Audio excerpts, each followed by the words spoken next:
Luiz Henrique deu um conselho para Mbappé que fez muita gente começar a enxergar um novo lado. E volviendo rápido. ¿Para qué? Para ser un líder. Porque tú piensas como que tú nos tienes que marcar los goles. Claro, tú eres un fenómeno, un top mundial, ninguna duda. Pero yo no me vale eso. Un líder de verdad es que cuando no nos puedes ayudar con los goles, porque el otro día tenías a dos jugadores de alto nivel para ti y no puedes ayudarlos, tu nos ayudas em todo decisivo. O talento do francês jamais foi questionado, e fazer isso seria uma loucura. Um dos melhores do mundo há quase uma década, campeão e melhor jovem da Copa com apenas 19 anos. Na outra foi finalista de novo e marcou um hat-trick na final. O problema de Mbappé nunca foi com a bola jogada, mas os títulos, gols, prêmios e conquistas disfarçaram algo que Luiz Henrique deixou claro para o mundo todo. Kylian, por melhor que seja, jamais foi um grande líder.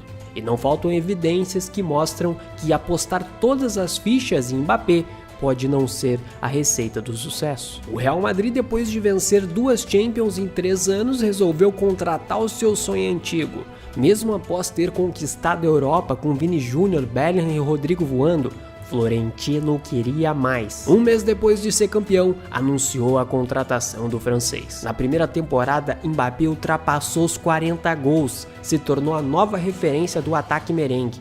Mas o Real Madrid não traduziu nada disso em títulos relevantes. A Champions da atual temporada poderia ser um novo ponto de partida para o período de conquistas, mas o uniforme branco caiu nas quartas para o Bayern de Munique. E sim, mesmo marcando 2 gols no confronto, a atitude do camisa 10 dentro de campo foi um dos motivos para a eliminação. O Real perdeu a ida no Santiago Bernabéu por 2-1 e na Alemanha segurava o 3-2 no placar, que levava a decisão para a prorrogação e depois para os pênaltis, até que Camavinga é expulso aos 86 minutos.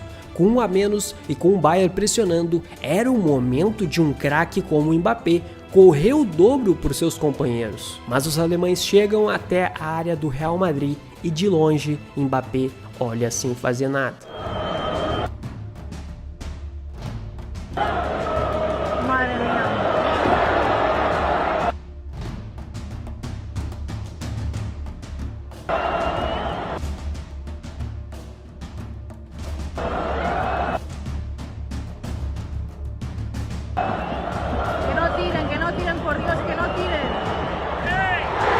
Uma decisão que ajudou o Bayern a marcar o gol da classificação. Quando a câmera da transmissão foca em Kylian, ele aponta a culpa como se fosse dos companheiros da defesa. E não foi só isso. Durante todo o jogo surgiram oportunidades claras de passes e lançamentos que poderiam deixar o Vini na cara do gol.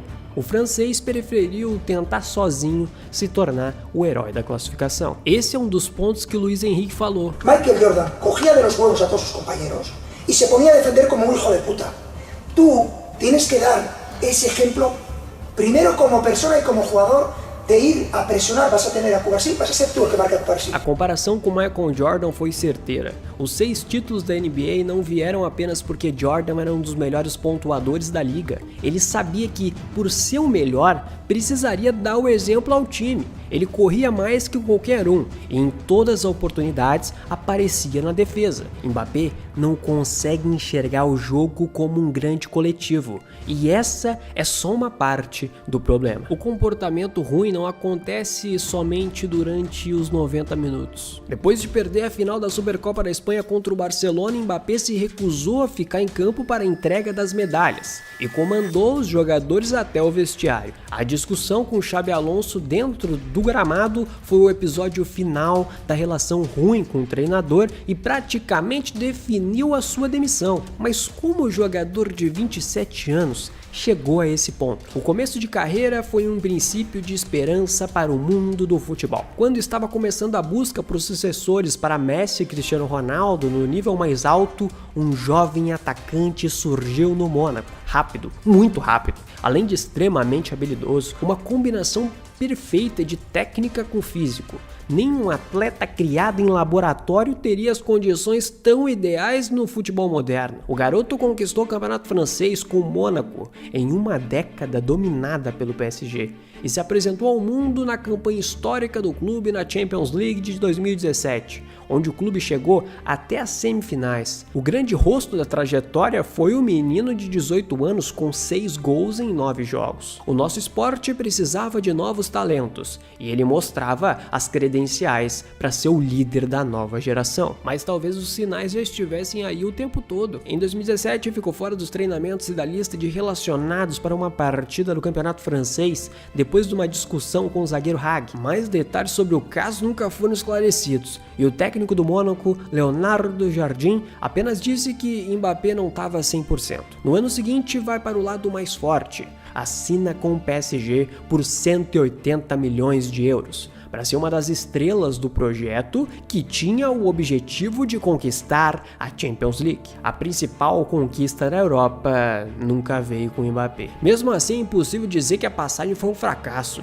O Paris conquistou 6 vezes a Ligue 1 e 4 a Copa da França. Em 2020 chegou na final da Champions League pela primeira vez e bateu na trave contra o Bayern. Apesar do gol perdido na final, é inegável dizer que Kylian junto com Neymar foram os grandes nomes do PSG naquela que havia sido a melhor campanha do clube na competição até então. Vale dizer que esse é só uma das inúmeras lindas homenagens que o Mbappé forneceu ao nosso canal durante toda a sua carreira. Tamo junto, Kylian. Dito isso, o Paris Saint-Germain se tornou uma máquina de moer treinadores. Unai Emery, Thomas Tuchel, Mauricio Pochettino e Christophe Galtier, alguns do mais alto escalão da Europa e outros que eram apostas, mas nenhum conseguiu sobreviver ao vestiário do clube parisiense. As mudanças de treinadores são a constância na carreira do Mbappé. Em 10 anos, já passou por 9 comandantes diferentes, dá para contar nos dedos de uma mão com quais não teve problemas. O caso com Thomas Tuchel é extremamente emblemático. Em uma partida de Ligue 1 contra o Montpellier, o treinador tirou o francês no segundo tempo. Essa simples decisão tirou o Mbappé do sério. Na saída do campo, não cumprimentou o treinador e fechou a cara no banco de reservas. A relação entre os dois já era ruim por outros casos. O camisa 7 já ficou de fora de partidas por se atrasar para treinos e sua fama no vestiário entre os companheiros já não era das melhores. Em uma das tretas, Tuchel chegou a dizer: "Não jogamos tênis, jogamos futebol." O atacante nunca pediu desculpas publicamente por nenhum dos episódios, e o alemão, no seu papel de treinador, seguia aplicando as punições que achava justa. Mas quando o PSG precisou escolher um lado, o lado de sua estrela pesou mais. Depois de levar o clube à final da Champions, Tuchel foi demitido. Era mais uma evidência. O ponto central de todo o projeto era Kylian Mbappé. Enquanto ele continuasse marcando gols, teria total liberdade para agir da maneira que quisesse com o treinador que estivesse ali ou com seus companheiros. Tuchel rumou para o Chelsea, onde foi campeão da Champions um ano depois que saiu da França. Enquanto o Paris reiniciou seu ciclo com o Pochettino, mais uma vítima da batalha de egos do vestiário parisiense. O argentino teve nas mãos o trio Neymar, Messi e Mbappé. O desempenho abaixo do esperado e os resultados que nunca vieram encurtaram a passagem do treinador. Em comum com seus antecessores, uma extrema dificuldade para lidar com Kylian. Alguns meses depois de deixar o clube, Pochettino classificou seu ex-comandado como imaturo. É difícil para ele distinguir os momentos do jogo, quando deve arriscar e quando não deve. Kylian não sente o prazer em ter a bola, só quando pode correr e finalizar. Diferente de outros trios de ataques históricos, o MNM falhou pela falta de disposição de cada um dos seus componentes de correr pelo companheiro. Segundo o próprio brasileiro, foram os egos que atrapalharam a evolução do que nasceu para ser o melhor ataque do mundo, mas acabou como decepção. O que deu errado no PSG? Ego, acho que o ego é bom, né? Você se achar o melhor, isso é bom. Só que você tem que saber que você não joga sozinho, né? Então você tem que ter um outro cara do lado. Não é porque você fala assim, mano, o cara sou eu, tudo bem, mas quem é que vai te dar a bola? Você tem que ter gente boa pra te dar a bola. O último treinador de Mbappé no PSG foi Luiz Henrique. Mas antes de eu te contar, meu nome é Neto e você está no canal Gol Perdido. Se tá curtindo o vídeo, se inscreve aí. Também quero agradecer a vocês o carinho aqui nos últimos conteúdos postados no nosso canal. Tá cada vez mais legal. Valeu mesmo, tamo junto. E de novo, se inscreve aí pra mais vídeos como esse. A filosofia do espanhol e do francês jamais poderia entrar em acordo, sem que um lado cedesse. O atacante quer a bola a todo momento. Com ela nos pés, ele sabe que pode decidir todos os jogos. E ninguém duvida disso, nem Luiz Henrique. Mas para o espanhol, um time de futebol deve ser composto de 11 operários. 11 jogadores dispostos a correr uns pelos outros durante 90 minutos. E seguir cada passo do que o treinador estava instruindo. Ele jamais teria essas características com Kylian. Mas ao invés de transformar isso em polêmica, levar aos jornais ou falar com a imprensa, Luiz teve algumas conversas cara a cara com o seu craque. Sujeito homem, a cena só se tornou pública por conta das gravações de um documentário sobre o treinador para um canal de televisão espanhol, mas viralizou por mostrar a verdade que muita gente tinha medo de dizer. Pero el día que tú no ataques, tienes que ser el mejor jugador de la historia defendiendo. Eso es un líder. Eso es Michael Jordan. ¿Sí? Sí. ¿Te queda claro? Sí. E a única temporada que os dois tiveram junto, podemos dizer que as coisas funcionaram. O PSG, como de costume, conquistou tudo na França. Mbappé teve a melhor temporada em números de sua carreira, mas a Champions novamente não chegou, caiu nas semifinais. Ou seja, o objetivo continuava não sendo concluído. Mais uma temporada em que Kylian e Paris não conquistaram a principal meta. E o Luiz continuava a entender que gols podem te transformar em craque, mas são as atitudes que formam um líder dentro de campo. E ele sabia que não poderia colocar o francês no banco. É por isso que talvez tenha sido o mais feliz quando Mbappé anunciou que iria realizar seu sonho e partir para Madrid. Creo que lo voy a mejorar el siguiente año, sin ninguna duda. Porque el hecho de tener un jugador que se movía por donde él quería implica que hay situaciones de juego que yo no controlo.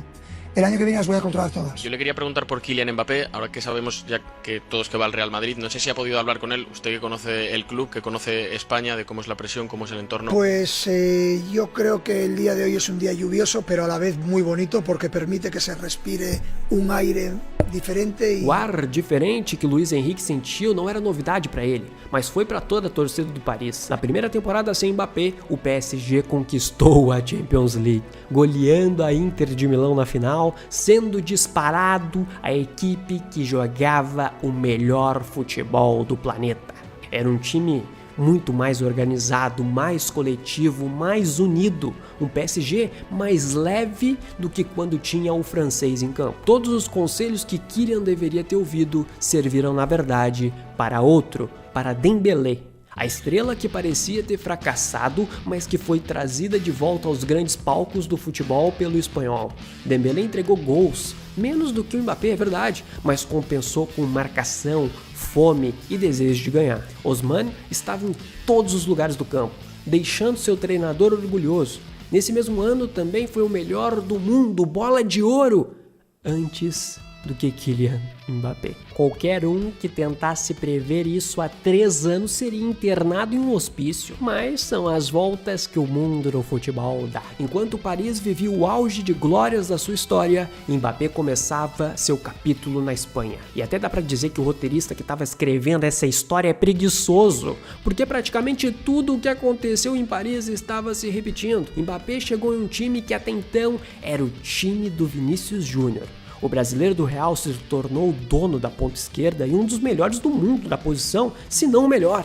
Mbappé tem como característica principal atuar pelo lado esquerdo do campo, um ponta que marca gols a partir da explosão. 2 posicionamentos muito parecidos, o que torna um ataque equilibrado com a presença dos dois um desafio praticamente impossível. Um dos melhores centroavantes do mundo, Thierry Henry, viu exatamente isso, provando que a dinâmica de ataque do Real é prejudicada sem um centroavante de ofício. Mbappé is supposed to do. It's always, more often than not, I won't say always, but more often than not, Bellingham trying to make the run, trying to make the team play, running in behind, that's him again trying to break the line. That's your 9. That's your 10. Again, who's going to make the run in behind? Who's going to try to go? It's him. It's Bellingham going, not your number 9. Again, look at him. Look at your 9. Look at where he started. He's going to pass his 9 to make a run in behind. What are we talking about here? You can't win games like that. It's him again going. Look at where your 9 is. Yeah, I will be upset also. Of course I will be upset. A defesa também foi prejudicada. O Real tem menos capacidade de pressionar seus adversários. Como resultado, a última temporada foi a que o time de Madrid mais sofreu gols em toda a sua história. Individualmente, os números de Mbappé continuaram bons como em todas as temporadas de sua carreira, mas seus principais companheiros não. Vini, Rodrigo e Bellingham marcaram menos gols e deram menos assistências. As derrotas para o Barcelona também voltaram a atormentar. Na La Liga, na Copa do Rei, ou na Supercopa, no Bernabéu, ou no solo Blaugrana, em qualquer lugar, o Barça de Hans Flick dominou o futebol espanhol, com conquistas da Liga e de Copas. Ancelotti não conseguiu montar um time equilibrado. E com pouca experiência, Xabi Alonso foi escolhido para assumir uma bomba relógio. Mbappé rachou com o treinador após o episódio das medalhas na final da Supercopa. Antes isento da culpa por entregar um caminhão de gols, as críticas aumentaram consideravelmente após a falta de comprometimento nas quartas da Champions. Um detalhe que chamou a atenção foi que nos últimos 5 jogos da competição, a equipe do Arbeloa teve 3 vitórias e 2 derrotas. As 3 vitórias foram quando Kylian não começou de titular ou nem jogou contra Benfica e Manchester City. E as 2 derrotas foram contra o Bayern, que o Mbappé jogou os 180 minutos. Antes ninguém pensaria nessa possibilidade, mas agora tudo que aconteceu, o debate é mais real do que nunca. Vale mesmo a pena ter Mbappé no time se você quer conquistar a Europa e se tornar no time mais potente e letal do planeta? Talvez sejam apenas as coincidências do mundo do futebol, mas elas também podem nos ajudar a enxergar. A saída do Mbappé transformou o PSG em um time campeão, enquanto no Real está indo para sua 2ª temporada sem títulos relevantes. Isso não é comum, nem mesmo a Liga, que era acostumado a vencer em Paris, conseguiu na Espanha. Será que os gols que o francês entrega compensam todo o resto? O que um clube coloca em jogo ao colocar um único jogador como peça central do projeto? Ter no vestiário um cara que coloque em xeque a autoridade dos treinadores é um risco, e ter em campo alguém que não está disposto a correr pelos companheiros é uma sentença no futebol moderno. Os conselhos de Luiz Henrique são duros, mas são as palavras de alguém que conhece os caminhos da vitória e que sabe que precisa tirar o melhor de cada peça. E para chegar no topo, onde Mbappé deveria estar há muito tempo, ainda falta perceber que o futebol não é um esporte de um homem só. Inclusive, para entender mais detalhes de como o Real saiu de um clube campeão da Champions para 2 temporadas sem títulos, te convido a assistir esse conteúdo. Como o Real jogou sua história no lixo ao tentar duplicar os galácticos que já deram errado.